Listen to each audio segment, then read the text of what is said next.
It's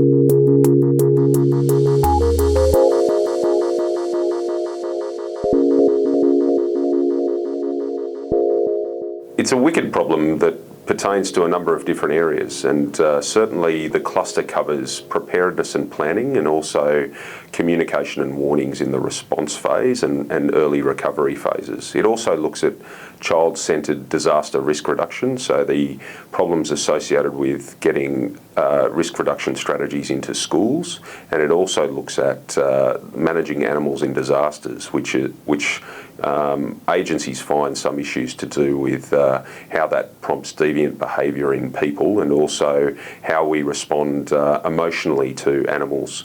It also looks at tsunami warning and impacts and the warning system within Australia and New Zealand as well as part of that, David. So it's quite a broad set of problems.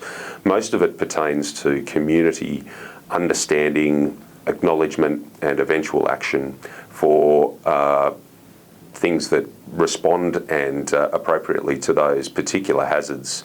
The challenges exist between, I guess, an agency's perception of what community action should be and the actual result of that within communities, and bridging that divide is sometimes a bit of a challenge, and requires some in-depth research to elicit the various factors that play a part in that translation.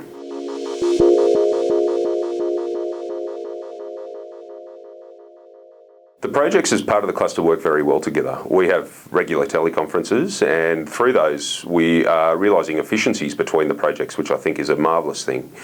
We've seen some of the projects insert survey questions and those sorts of things into others' surveys to enable them to reach broader audiences across Australia and have better representative samples for their studies. We're also seeing a lot of cooperation between end users. I guess that notion of infectious end user engagement is rife in our cluster almost, and we're seeing a lot of co-creation occurring, especially in some of those lead projects to do with child-centred disaster risk reduction, where end users are actually sitting alongside the researchers and working out exactly where this project needs to go, so that we have strong utilisation outcomes at the back end.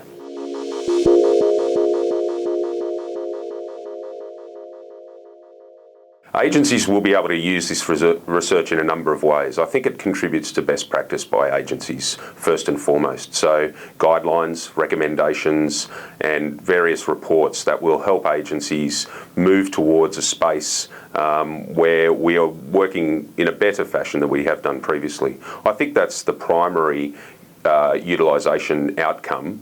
There are a number of ways and means of getting there. I think there will be materials that will be able to be used. I guess in the warnings context, we may see some templates and pilots of different approaches and communication techniques that enable us to reach those audiences that we seek to communicate with in a disaster and in a situation where people may respond in abnormal ways, I guess. So we are seeing a lot of tangible utilisation outcomes coming out of these projects that are often challenging for agencies to develop given our resource and time constraints.